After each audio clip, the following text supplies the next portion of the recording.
বলা হয় যুদ্ধ কখনোই কল্যাণ বয়ে আনতে পারে না, কিন্তু তোমরা কি জানো পৃথিবীতে এমনও কিছু কোম্পানি আছে যারা অপেক্ষায় থাকে কখন যুদ্ধ লাগবে, এমনকি তারা পরিকল্পনা করে যুদ্ধ লাগিয়ে দেয়।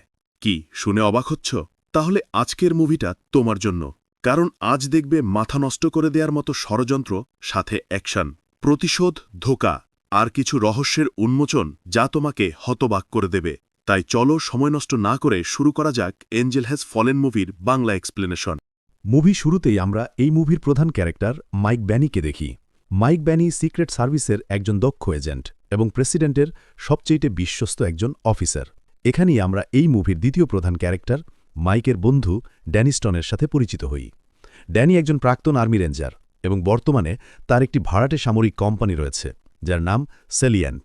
এই সেলিয়েন্ট কোম্পানির বড় একটি ভূমিকা রয়েছে যেটা আমরা সামনে দেখতে পাব। তো প্রথমেই একটা জিনিস পরিষ্কার করা হয়, সেটা হলো মাইকের শারীরিক অবস্থা খুব একটা ভালো না। তাকে প্রতিনিয়ত ঔষধ নিতে হয়, তবে সে এই ব্যাপারে তার ওয়াইফ বা প্রেসিডেন্ট কাউকেই কিছু জানায়নি। কিন্তু সে সবার সামনে স্বাভাবিক থাকার চেষ্টা করে, যদিও সে বুঝতে পারে তাকে দিয়ে আর মাঠ পর্যায়ের কাজ হবে না। তাই সে অনেক চিন্তাভাবনা করার পর সিক্রেট সার্ভিস ডাইরেক্টর পদের জন্য আবেদন করে। এরপর আমরা প্রেসিডেন্ট ট্রাম্বুলকে দেখি। ট্রাম্বুল একজন শান্তিবাদী প্রেসিডেন্ট। সে সবসময় যুদ্ধ এড়িয়ে দেশে শান্তি বজায় রাখার চেষ্টা করে। যেহেতু রাশিয়ার সঙ্গে তাদের সম্পর্ক সবসময় উত্তেজনামূলক রয়েছে, তাই একটা ভুল সিদ্ধান্ত বড় ধরনের যুদ্ধ বয়ে দিতে পারে। তবে প্রেসিডেন্ট ট্রাম্বুল সবসময় যুদ্ধ এড়িয়ে কিভাবে তার দেশের অর্থনৈতিক উন্নয়ন করা যায় সেই দিকে ফোকাস করে থাকে। তো একদিন প্রেসিডেন্ট ফিশিং করতে আসে, তাই নিরাপত্তার জন্য আশেপাশের পুরো এলাকা সিক্রেট সার্ভিস ঘিরে ফেলে। কারণ একটাই, প্রেসিডেন্টের নিরাপত্তায় চুল পরিমাণ অবহেলার সুযোগ নেই। এখানে প্রেসিডেন্ট ট্রাম্বুল মাইককে বলে, আমি দেখলাম তুমি ডাইরেক্টর পদের জন্য নিজের নাম দিয়েছ। উত্তরে মাইক কিছুটা নার্ভাস হয়ে বলে, জি স্যার, দিয়েছিলাম। প্রেসিডেন্ট খানিকটা ফ্রেন্ডলি হয়ে বলে, এটা কি তোমার নিজের সিদ্ধান্ত ছিল নাকি তোমার ওয়াইফের পরামর্শ? মাইক আবারও নার্ভাস হয়ে বলে, না স্যার, এটা আমার সিদ্ধান্ত ছিল। এখানে প্রেসিডেন্টের কিছু একটা সন্দেহ হয়, কারণ সে এর আগে কখনোই মাইককে নার্ভাস হতে দেখেনি। পরক্ষণে মাইক খানিকটা অসুস্থ হয়ে পড়ে। এটা দেখে প্রেসিডেন্ট তাকে বিশ্রাম নিতে বলে আর তার জায়গায় অন্য কাউকে ডাকতে বলে। মাইক তার জায়গায় বারফিকে আনে। ঠিক তখনই এই জায়গা থেকে প্রায় ১.৫ কিলোমিটার দূরের এক গাড়ি থেকে ঝাঁকে ঝাঁকে ড্রোন ছোড়া হয়, যেগুলোকে দূর থেকে দেখে অফিসাররা মনে করেছিল হয়তো কোনো পাখির ঝাঁক তাদের দিকে আসছে। কিন্তু মাইক দেখেই বুঝে ফেলে এগুলো কোনো পাখি না। সে সাথে সাথেই সবাইকে পজিশন নিতে বলে আর সে নিজে প্রেসিডেন্টের দিকে যেতে থাকে। তবে এই ড্রোনগুলো এতটাই শক্তিশালী ছিল যে মুহূর্তেই এই পুরো জায়গাটিকে অগ্নিগর্ভ করে তোলে। কিন্তু অদ্ভুতভাবে এই ড্রোনগুলো মাইকের উপর হামলা করে না। এছাড়া এখানে থাকা প্রতিটা বোট, হেলিকপ্টার, গাড়ি সবকিছু ধ্বংস করে ফেলে। একজন অফিসারকেও বাঁচিয়ে রাখে না। প্রেসিডেন্টের উপরও হামলা হয়, যদিও প্রেসিডেন্ট সময় থাকতেই পানিতে ঝাঁপ দেয়। এটা দেখে মাইক তাড়াতাড়ি সাঁতরে প্রেসিডেন্টের কাছে চলে আসে। তখন প্রেসিডেন্টকে লক্ষ্য করে আবারও হামলা হয়, যদিও তারা জীবিত থাকে, কিন্তু প্রেসিডেন্ট ট্রাম্বুল কোমায় চলে যায়। তাই আমেরিকান সংবিধান অনুযায়ী প্রেসিডেন্টের অনুপস্থিতিতে ভাইস প্রেসিডেন্টকে প্রেসিডেন্টের দায়িত্ব দেওয়া হয়। এদিকে মাইকের জ্ঞান ফিরলে সে তার হাতে হ্যান্ডকাপ পরানো দেখতে পায়।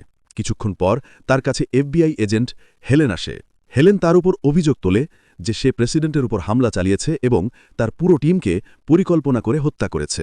মাইক বিরক্ত হয়ে বলে, তোমাদের কি মাথা খারাপ হয়েছে নাকি? কী সব ভুলভাল বলছো?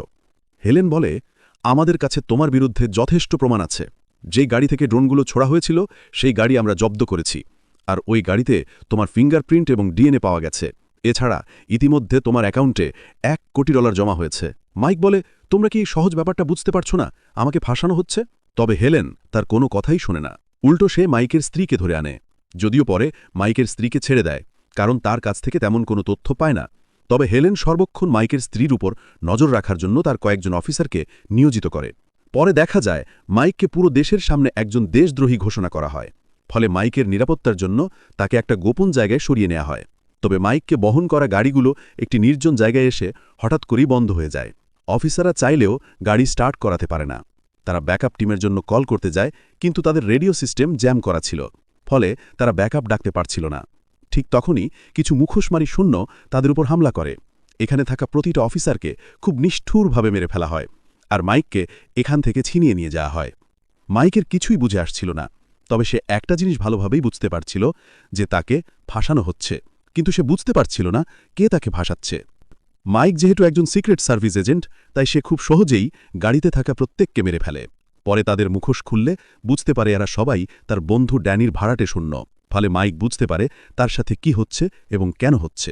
এরপর ড্যানিকে দেখা যায় একজন ব্যক্তির সাথে ফোনে কথা বলতে, যদিও সেই ব্যক্তির কণ্ঠস্বর এআই দিয়ে পরিবর্তন করা হয়েছিল। মাইক পালিয়ে যাওয়ায় ফোনের অন্য প্রান্তের ব্যক্তি ড্যানির উপর ক্ষিপ্ত ছিল, তবে ড্যানি লোকটাকে চিন্তিত হতে বারণ করে, কারণ সে মাইককে খুব নিখুঁতভাবে ফেঁসিয়েছে। মাইক কোনোদিনই নিজেকে নির্দোষ প্রমাণ করতে পারবে না যদি না প্রেসিডেন্ট ট্রাম্বুলের জ্ঞান ফিরে আসে। এদিকে মাইকের বিপদ আরও বেড়ে যায়, কারণ সে পালিয়ে যাওয়ায় এফবিআইয়ের সন্দেহ আরও বাড়ে। তার মধ্যে হেলেনের কাছে খবর আসে মাইকের অ্যাকাউন্টের টাকাগুলো মস্কোর একটি ব্যাংক থেকে পাঠানো হয়েছে। এবার হেলেন 100% নিশ্চিত হয় যে মাইক রাশিয়ার হয়ে এই হামলা চালিয়েছে। এদিকে ভাইস প্রেসিডেন্ট জেনারেলদের নিয়ে একটি জরুরি মিটিং ডাকে। মাইকের অ্যাকাউন্টে যেহেতু রাশিয়া থেকে টাকা এসেছে, তাই তারা এই হামলাকে পরোক্ষভাবে রাশিয়ার হামলা হিসেবে বিবেচনা করে। এমনকি তারা রাশিয়াকে পাল্টা জবাব দেওয়ারও সিদ্ধান্ত নেয়। অর্থাৎ পুরো বিশ্ব এক ভয়ঙ্কর যুদ্ধ দেখতে যাচ্ছে। এদিকে মাইক ভাগতে ভাগতে জঙ্গলের অনেক ভিতরে চলে আসে। এখানে আমরা মাইকের বাবাকে দেখি। তবে তাদের বাবা ছেলের সম্পর্ক খুব একটা ভালো ছিল না, কারণ মাইক অনেক ছোট থাকতেই তার বাবা তার মাকে ছেড়ে চলে যায়। যদিও মাইকের বাবাও একজন সাবেক আর্মি রেঞ্জার, সে তার জীবনে দেশের হয়ে বেশ কিছু যুদ্ধ লড়েছে। তবে একসময় যুদ্ধ করতে করতে সে আমেরিকার নীতির বিরোধিতা করে, কারণ সে বিশ্বাস করত সরকার তাদের শুধু নিজের প্রয়োজনে ব্যবহার করে। তারা তাদের পুরোটা জীবন অর্ডার মেনে একের পর এক যুদ্ধ করে, কিন্তু ফলাফল হয় আরেকটা নতুন যুদ্ধের প্রস্তুতি। মাইকের বাবা শহর থেকে অনেক দূরে এই জঙ্গলে একা বসবাস করে। ওদিকে ভাইস প্রেসিডেন্ট কফি হামলার জন্য রাশিয়াকে প্রকাশ্যে দোষারোপ করে এবং এই হামলার পাল্টা জবাব দেওয়ারও ঘোষণা করে, আর এর জন্য তারা প্রাইভেট কন্ট্রাক্ট ফোর্স ব্যবহার করবে। এটা নিউজে দেখে ড্যানি খুব খুশি হয়, কারণ সে এটাই চাচ্ছিল।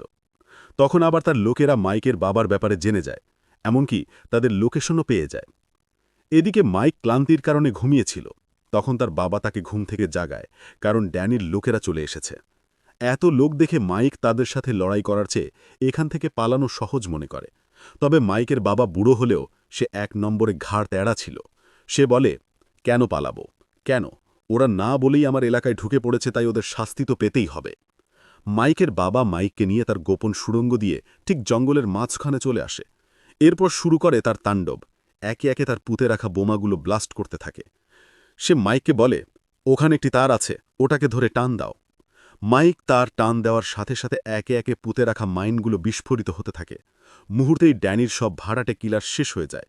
মাইক তার বাবার এই কাণ্ড দেখে অবাক হয়ে তাকিয়ে থাকে। পরে ভোর হলে মাইক সব মৃতদেহ এক জায়গায় জড়ো করে। তারপর একজনের মোবাইল দিয়ে ড্যানির কাছে কল দেয়। কল দেখেই ড্যানি বুঝতে পারে এটা তার লোকের কল না, বরং মাইক তাকে কল করেছে। তবুও সে কল রিসিভ করে। মাইক শুধু জানতে চায়, আমি কেন? ড্যানি বলে, তোকে ফাঁসানোটা জরুরি ছিল, কারণ তুই সঠিক সময় সঠিক জায়গায় ছিলি। এটা তোর ব্যাড লাক। মাইক বলে, তোর পরিকল্পনা কি? তুই কি যুদ্ধ শুরু করতে চাচ্ছিস যাতে তোর কোম্পানি কন্ট্রাক্ট পায়?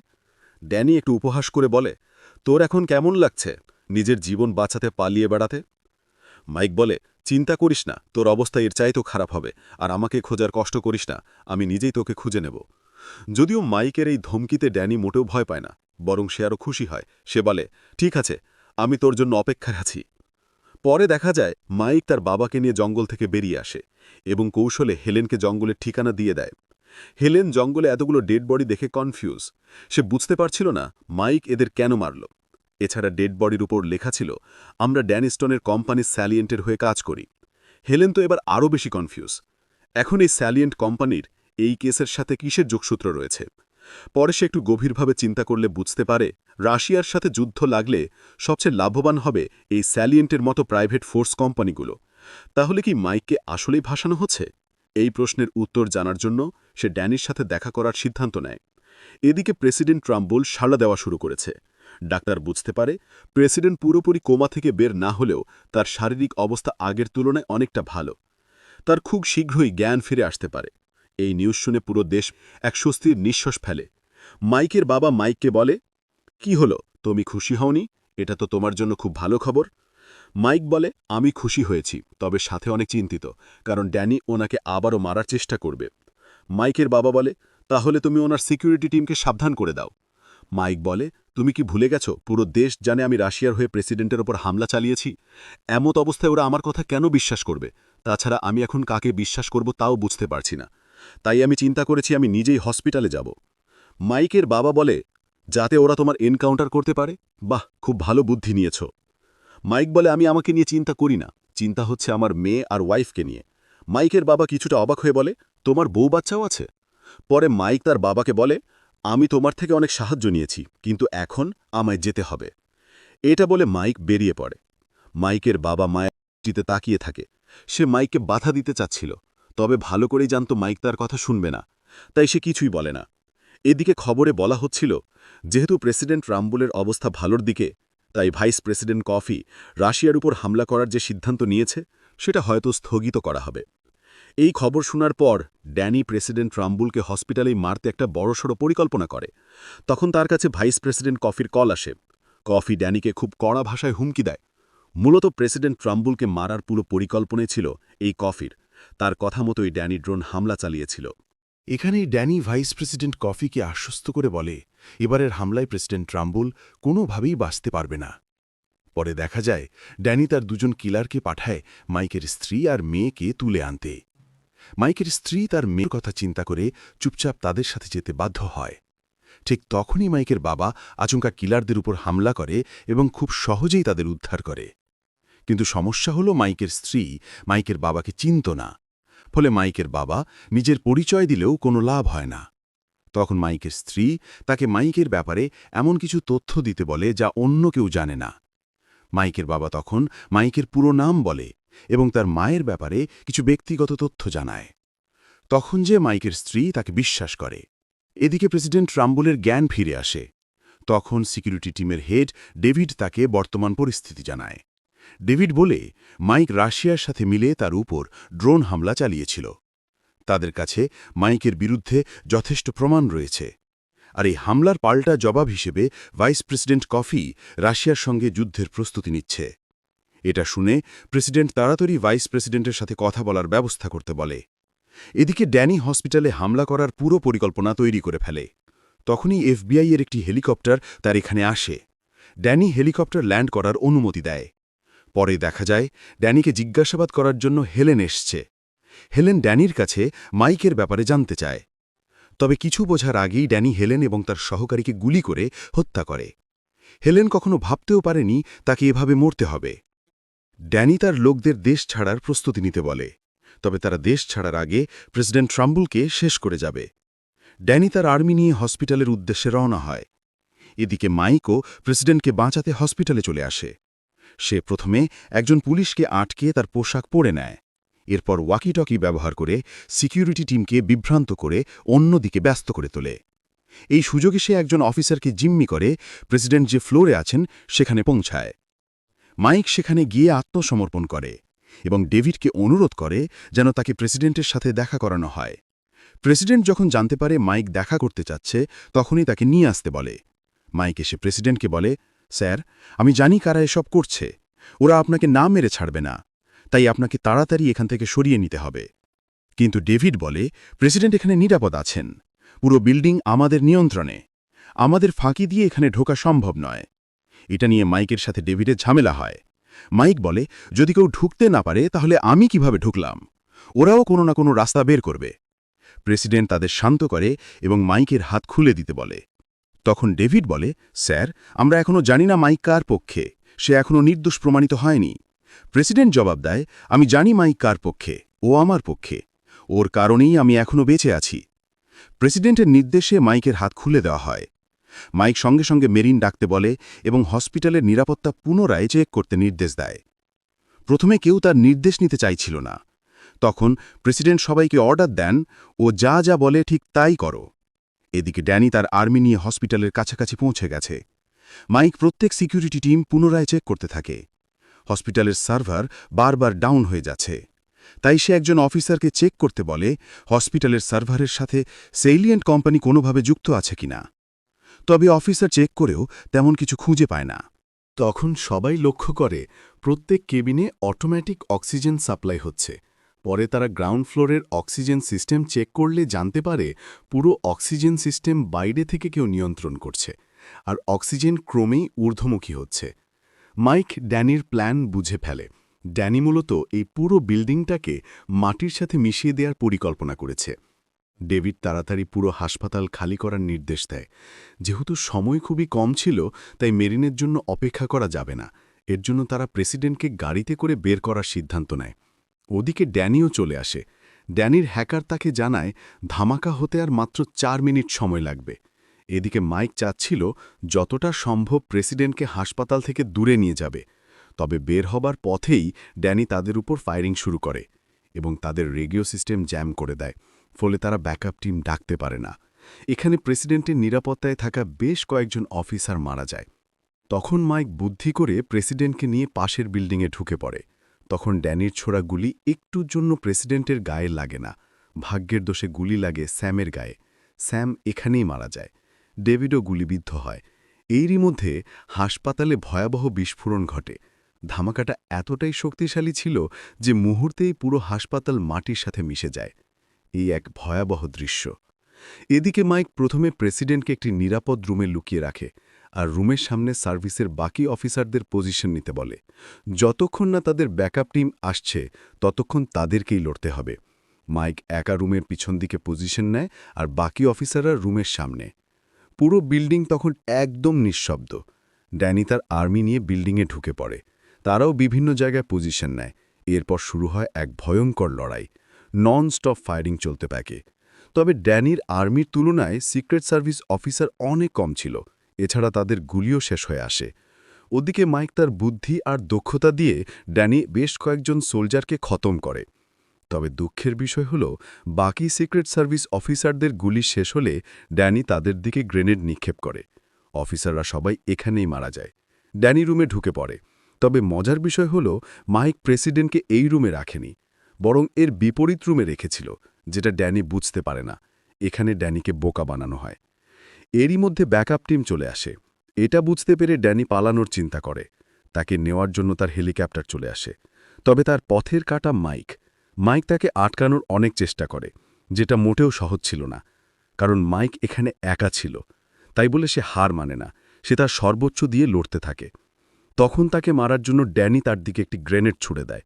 গ্রেনেড দেখে মাইক তার পাশের একটি বডি গ্রেনেডের উপর রেখে দেয়। তবে এতে খুব একটা লাভ হয় না। এটা দেখে ড্যানির বডিগার্ড খুশি হয়ে বলে মাইকের খেলা শেষ। তবে কেন জানি ড্যানি খুশি হয় না। ড্যানির বডিগার্ড দৌড়ে হেলিকপ্টারে ওঠে। পরে ড্যানি উঠতে গেলে তার বডিগার্ড তাড়াতাড়ি বন্দুক নিয়ে বেরিয়ে আসে আর ড্যানির পিছনে কাউকে শ্যুট করতে যায়। তবে সে শ্যুট করার আগেই গ্রেনেডের আঘাতে পুরো হেলিকপ্টার মুহূর্তে ধ্বংস হয়ে যায়। পরে দেখা যায় ড্যানির পিছনে আর কেউ না, বরং মাইক ছিল। আর মাইকের ছোড়া গ্রেনেডেই হেলিকপ্টার ধ্বংস হয়েছে। এখানে মাইক আর ড্যানির মধ্যে লড়াই হয়। যদিও এক পর্যায়ে মাইকের ছুরির আঘাতে ড্যানি হেরে যায়। অতিরিক্ত রক্তক্ষরণের কারণে ড্যানির এখানেই মৃত্যু হয়। এরপর মাইকের ওপর লাগানো সমস্ত অভিযোগ এফবিআই সরিয়ে নেয়। মাইক নির্দোষ প্রমাণিত হয়। আর প্রেসিডেন্ট ট্রাম্বল ভাইস প্রেসিডেন্ট কফিকে সরিয়ে তার জায়গায় ডেভিডকে ভাইস প্রেসিডেন্ট করে। কারণ হেলেন মারা যাওয়ার আগেই এটা জেনে গিয়েছিল ড্যানি তার এবং কফির মধ্যেকার হওয়া সমস্ত চুক্তির ফাইল একটি গোপন জায়গায় লুকিয়ে রেখেছিল। ফলে কফির শেষ রক্ষা হল না। পরে দেখা যায় মাইকের বাবা তাদের সাথে একসঙ্গেই থাকা শুরু করেছে। এতে মাইক ও তার বাবা দুজনেই খুশি ছিল। শেষ দৃশ্যে দেখানো হয় মাইক তার রোগের ব্যাপারে আগে থেকেই প্রেসিডেন্টকে অবগত না করার জন্য তার কাছে ক্ষমা চায় এবং সে তার জব থেকে রিজাইন করে, কারণ তার শারীরিক যেই অবস্থা তাতে সে আর মাঠ পর্যায়ের কাজ চালিয়ে যেতে পারবে না। এখানে প্রেসিডেন্ট তাকে বলে, আমি আগেও তোমায় বলেছি, তোমার কারণে আমি এখনও বেঁচে আছি। তোমার সিদ্ধান্ত আমি মেনে নিলাম, তবে তুমি যদি চাও তাহলে আমি তোমাকে সিক্রেট সার্ভিস ডিরেক্টর বানাতে চাই। এটা শুনে মাইক প্রচণ্ড খুশি হয়। খুশিতে সে প্রেসিডেন্টকে ধন্যবাদ জানায়। আর এই সুন্দর মুহূর্ত দিয়েই মুভির সমাপ্তি ঘটে। বন্ধুরা, এক্সপ্লেনেশন ভালো লাগলে অবশ্যই একটা লাইক দিও। আর হ্যাঁ, সাবস্ক্রাইব করতে ভুলো না।